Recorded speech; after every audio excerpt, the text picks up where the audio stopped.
Sesampainya di kampung, Wahyu pergi mengembalikan motor. Sedangkan Widya sudah ditunggu oleh semua anak, mereka khawatir, berdiri menunggu di teras rumah. "Dari mana sih? Kok lama sekali?" kata Ayu. "Dari kota, belanja keperluan kita." Nur membuang muka melihat Widya. Sudah biasa, kadang Nur memang seperti itu. Setelah dia menceritakan kejadian kemarin, ia tidak lagi mau membicarakan itu. Sekarang, dia sedikit menjauhi Widya, dan ia merasakan itu sangat terasa. Di suasana tegang itu, hanya Bima yang mencoba mencairkan suasana. "Sudahlah, kok canggung gini?" Bima menggandeng Widya, menyuruhnya masuk rumah. "Kamu pasti capek kan?" Tidak beberapa lama, Wahyu sudah datang, ia masuk ke dalam rumah. Tanpa membuang-buang waktu, alih-alih ia istirahat, Wahyu dengan suara menggebu-gebu bercerita kalau baru saja mengalami kejadian tidak mengenakan atas insiden motor. Sampai dibantu orang kampung, tidak lupa, ia bercerita tentang penari yang ia temui, kecantikannya, ia ceritakan semuanya. Bukan sambutan yang Wahyu dapat, tapi tatapan kebingunganlah yang pertama Wahyu lihat. "Tidak ada desa lagi di sini," kata Bima. Wahyu yang mendengar itu tidak terima. "Tahu dari mana kamu?" tanya Wahyu. "Aku sudah sering ke kota Yu. Prokerku berhubungan sama program hasil alam, jadi sering ikut ke kota sama orang sini. Sampai sekarang, aku belum nemuin satu lagi kampung di dekat sini." "Bicara apa, nipu kamu Bim," kata Wahyu geram. "Mas, memang gak ada lagi desa di sini, kan sudah pernah dibahas dulu," kata Nur. "Kalian kalau tidak percaya, aku kasih bukti kalau ada desa lain sekitar sini." Tanya sama Widya kalau tidak percaya. Widya masih diam, lama. Sementara yang lain menunggu Widya berbicara, hal yang membuat Widya bingung adalah kopi. Sadar atau tidak, Widya sempat merasakan aroma kopi yang manis itu di jajanan yang ia cicipi, rasanya sama persis. Karena tidak sabar, Wahyu membuka paksa tas Widya dan mengambil bingkisan itu. Bukan koran lagi yang Wahyu temuin, namun daun pisang yang terbungkus di jajanan pemberian bapak tua itu. Tepat ketika Wahyu membuka bingkisan itu, semua orang melihat isi di dalam bingkisan itu berlendir. Dan aromanya sangat amis, tidak salah lagi, di dalam bingkisan itu adalah kepala monyet yang masih segar dengan darah di daun pisangnya. Setelah kejadian malam itu, Wahyu mengurung diri dalam kamar 3 hari lamanya. Kadang, ia masih tidak percaya dengan hal itu, namun, bila mengingat bagaimana kepala-kepala monyet itu jatuh dari tangannya, rasa mualnya akan kembali, membuat Wahyu harus memuntahkan isi perutnya. Widya hanya mengulang kalimat Mbah Buyut, "Jangan menolak pemberian tuan rumah." Sejatinya, Wahyu dan Widya sudah benar. Meski ia tahu semua itu ganjil, namun mereka harus tetap mencicipinya. Yang jadi masalahnya hanya Widya yang sadar bahwa yang menemani mereka bukanlah manusia. Seandainya saja Widya mengatakan keganjilan itu kepada Wahyu, menolak pertolongan mereka, menolak pemberian mereka, mungkin jalan cerita semua ini akan benar-benar berbeda. Bisa saja, justru, penolakan seperti itu akan mendatangkan balak, bencana, bagi mereka. Apapun itu, Widya sudah mengerti satu hal, ada hubungan yang secara tidak langsung, tentang dirinya dan sang penari. Malam itu, Widya baru selesai melihat prokernya yang dibantu beberapa warga desa. Ketika langit sudah gelap gulita, Widya menyusuri jalan setapak desa. Seperti biasa, suara binatang malam mulai terdengar. Ia terus berjalan sampai melihat rumah tempat mereka menginap. Seharusnya yang lain sudah ada di rumah, entah mencicil laporan proker atau mungkin sejenak beristirahat. Namun anehnya, lampu petromas yang seharusnya menyala di depan rumah, mati. Membuat rumah itu terlihat lebih sunyi, kelam, dan mengerikan. Seolah rumah itu memanggil namanya. Sudah biasa, batin Widya memantapkan hatinya. Rumah ini memang masih terbilang baru bagi Widya dan yang lainnya. Namun, tempo hari mendengar bahwa ada penunggu di belakang rumah, membuat Widya kadang tidak tenang, dan beberapa kejadian ganjil hampir pernah Widya alami. Apa yang Widya alami, apakah juga mereka alami, hanya saja mereka lebih memilih diam dan menutupinya. Kini, Widya sudah ada di depan pintu, mengetuknya, mengucap salam, dan kemudian melangkah masuk. Dilihatnya ruang tengah, tempat biasa Ayu ada di sana, menulis laporan, sayangnya tidak ada Ayu di sana. Hanya ruangan kosong. Di teras rumah pun sama, seharusnya Wahyu dan Anto ada di sana, sedang bercanda seputar apa yang mereka lakukan hari ini ditemani asap rokok dari mulut mereka, atau suara Nur yang sedang mengaji, dan Bima yang entah apa yang ia lakukan selama tinggal di rumah ini. Hanya Bima, yang masih terasa asing bagi Widya. Sayangnya, malam itu, tak ditemui satupun penghuni rumah ini. Apakah Widya terlalu sore untuk pulang, sedangkan yang lain masih sibuk mengurus proker mereka masing-masing bersama warga? Entahlah, Widya bersiap masuk ke kamar. Tiba-tiba, sekelebat perasaan tak nyaman itu muncul.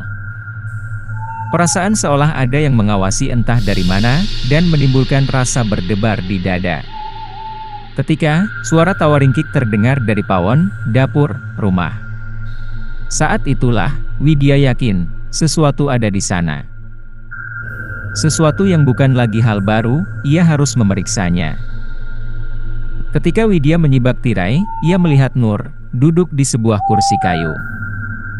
Matanya menatap lurus ke tempat Widya berdiri. Ia masih mengenakan mukena putihnya seolah-olah ia baru menunaikan sholat dan belum menanggalkan mukenanya. Hanya saja, kenapa ia duduk diam seperti itu? Nur, ngapain? Kata Widya. Nur masih diam, matanya seperti mata tatapan kosong. Saat itulah, Widya melihat Nur menundukkan kepalanya dengan posisi duduk itu. Seakan-akan ia tertidur di atas kursi kayunya, membuat Widya panik, mendekatinya. Widya menggoyangkan badan Nur, namun Nur tidak bergeming. Saat Widya mencoba menyentuh kulit wajahnya yang dingin, Nur terbangun dan melotot melihat Widya. Tatapannya, seperti orang yang sangat marah. Anak cantik. Hal itulah yang pertama Widya dengar dari Nur. Hanya saja, suaranya, itu bukan suara Nur. Suaranya menyerupai wanita uzur. Melengking, membuat bulu kuduk Widya seketika berdiri. Namun, saat Widya mencoba pergi, tangannya sudah dicengkram sangat kuat. Betah tinggal di sini? Widya tidak menjawab sepatah kata pun, suaranya mengingatkannya pada neneknya sendiri, benar-benar melengking. Gimana anak cantik, sudah kenal sama penunggu di sini? Dan Widya mulai menangis.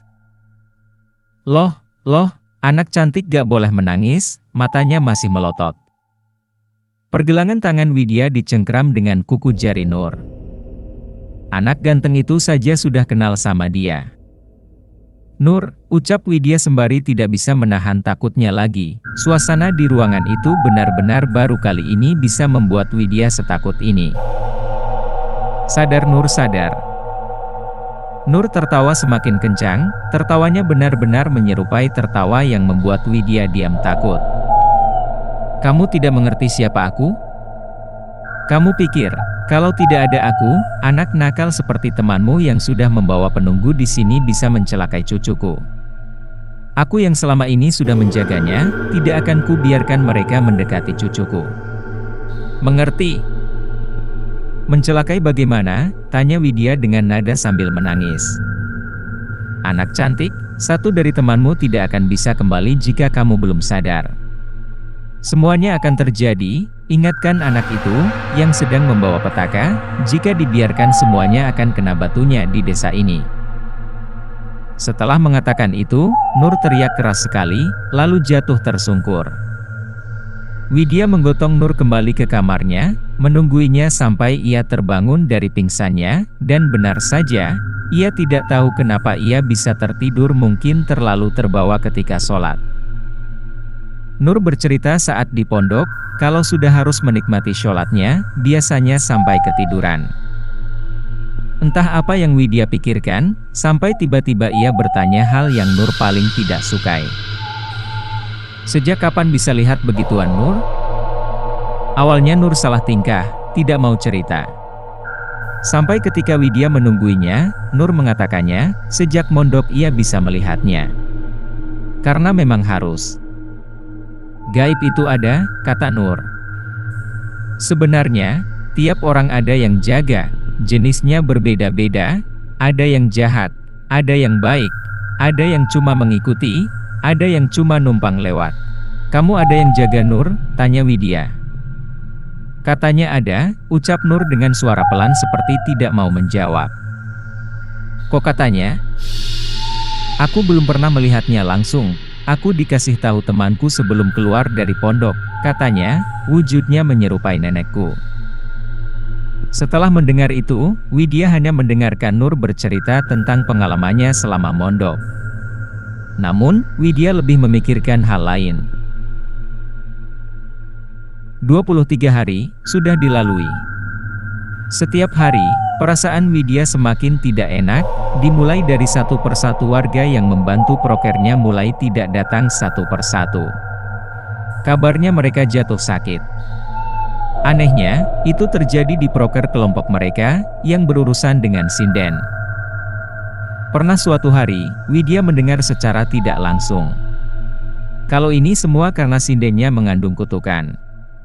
Tapi Pak Prabu bersikeras itu mitos, tahayul, sesuatu yang membuat warga desanya ketinggalan zaman. Namun satu kali, Widya pernah dikasih tahu warga, bila sinden ini ada yang jaga. Katanya, sinden ini dulu sering digunakan untuk mandi oleh dia. Dia yang dibicarakan ini, tidak pernah disebut warga. Namun yang mencurigakan dari kasus ini adalah, nama sinden ini, adalah sinden kembar. Sinden kembar. Widya selalu mengulangi kalimat itu. Sinden kembar, membuat Widya semakin penasaran. Alasan kenapa Pak Prabu memasukkan ini menjadi proker adalah, agar air sungai dapat dialirkan ke sinden ini.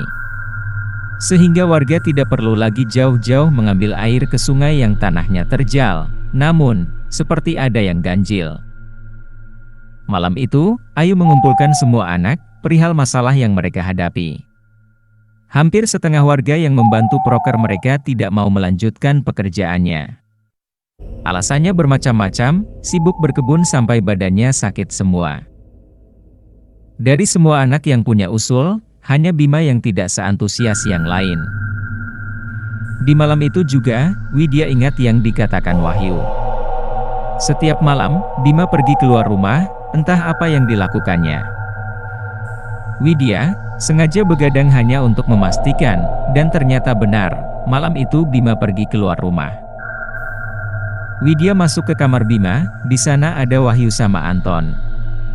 Yang pertama Widya lakukan, membangunkan Wahyu. Meski enggan, Widya terus memaksanya. Setelah Wahyu benar-benar terjaga, Widya memberitahu kalau Bima baru saja keluar. Wahyu hanya menatap Widya keheranan.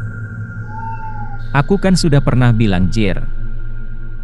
Lah iya, makanya, ayo kita ikuti, kemana pergi anak itu. Buat apa? Palingan dia ke rumah Pak Prabu, memperbaiki tong sampahnya yang dari bambu. Ya sudah terserah. Widya keluar dari kamar itu, kemudian ia pergi menyusul Bima, sendirian. Bima itu anak laki-laki yang paling religius mirip dengan Nur. Karena mereka memang sudah dekat di kampus. Tapi, Anton sering cerita, kalau kadang dia memergoki Bima onani di dalam kamar, dan itu tidak sekali dua kali. Masalahnya adalah, saat Bima melakukan itu, ada suara perempuan. Widya tidak terima Bima dikatain itu oleh Anton, Widya pun bertanya dari mana dia tahu Bima onani? Kamu pikir saya tidak tahu bagaimana cowok onani? Widya masih diam, mendengarkan penjelasan Anton. Yang jadi masalahnya itu bukan Bima onani, semua cowok pasti pernah, aku gak munafik. Masalahnya, ada suara perempuannya. Ketika ku tunggu siapa perempuan itu, ku kira itu kamu, kalau gak Ayu atau Nur, ternyata, tidak ada siapa-siapa di dalam kamar sama dia. Terus? Tanya Widya. Suara siapa dong yang aku dengar waktu itu? Masalahnya, aku sudah sering dan selalu dengar suara itu. Cerita Anton membuat pandangan Widya berubah. Dan malam itu, ia melihat Bima berjalan jauh ke timur, arah menuju sebuah tempat yang seringkali membuat Widya merinding tiap memandangnya. Tempat itu adalah Tapak Tilas.